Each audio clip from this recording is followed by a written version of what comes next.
Hi, this is Aunt Beth. Welcome to my lamppost, the light that I'm currently living in. Feeling rather philosophical today. It must be the rain. But I wanted to talk to you. Do you ever feel like you spend your whole life waiting?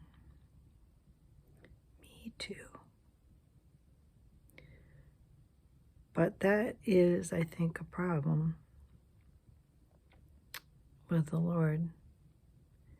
Because when we stand before the throne, we're not going to be able to say, well, I was waiting for so-and-so to catch up.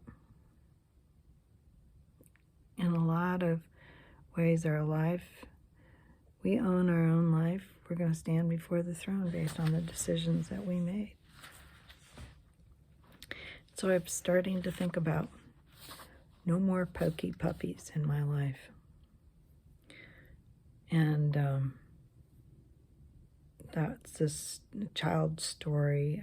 I don't remember reading it, but the title always encouraged me or enthralled me, that these 5 puppies went exploring. They weren't obedient. They went exploring under the fence and out into the world and suffered the consequences. But I want to, along this philosophical vein, just wanted to sort of think out loud with you that God's program for each of us is almost like the SRA reading program. Remember when we were kids, or maybe they've changed things now, but when I was in kindergarten in the beginning of 1st grade, I was in the military schools, U.S. Army schools for kids overseas, and we learned to read in kindergarten. So when I came back to the States, when the Berlin Wall went up and we got evacuated, I actually had 2 first grades before I got settled. And luckily I knew how to read, so I wasn't far behind at all. In fact, I was ahead of my class. But when we got into 4th, 5th, and 6th grade, they started this experimental program called SRA, Scholastic Reading Assessment or something like that. But it was an individual study. So you could read as far as you wanted to. I mean, you read this stuff and then you took a little test and then you read. So it was self-paced. Now we were all in 4th, 5th, or 6th grade. All had the same class, all had the same teacher. But we could go as far as possible individually with our reading. And what that did was set us up for success for the next grade. So here's my seed thought. Knowing that we're in sort of a race with ourselves, we're competing against ourselves, basically, to get better and better and better in this life, in preparation for the next phase. Well, life is sort of like SRA. How far you go depends on you. And sometimes I just feel like my whole life is waiting for pokey puppies in my life, to show up so that we can walk the path together. It's nice to have a friend to walk through your life experiences with. But I'm not going to be able to stand before the throne and say, well, I didn't do that because so-and-so was late. I was waiting on so-and-so.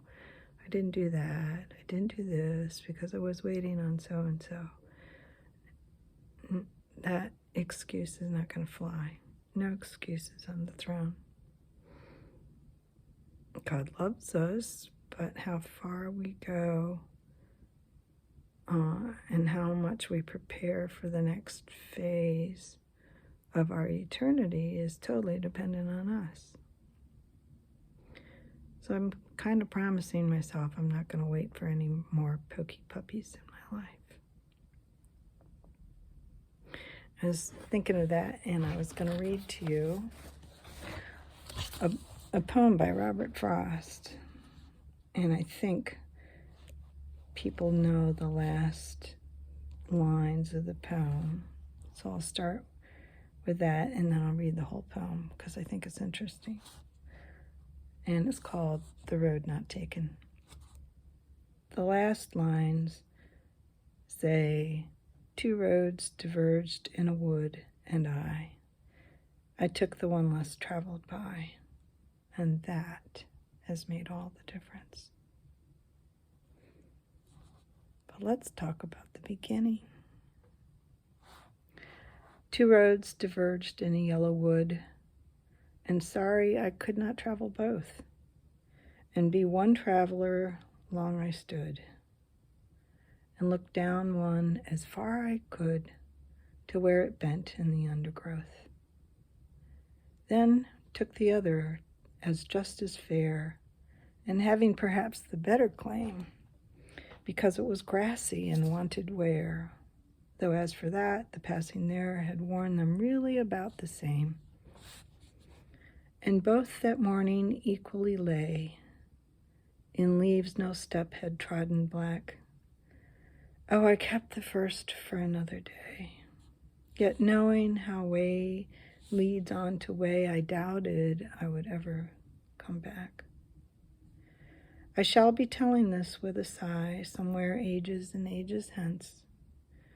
2 roads diverged in a wood, and I took the one less traveled by, and that has made all the difference. So, no more waiting for pokey puppies. Have an adventure.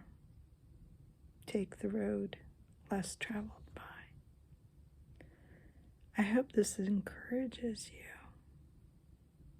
in our race of faith. I'll see you at the finish line. All God's best.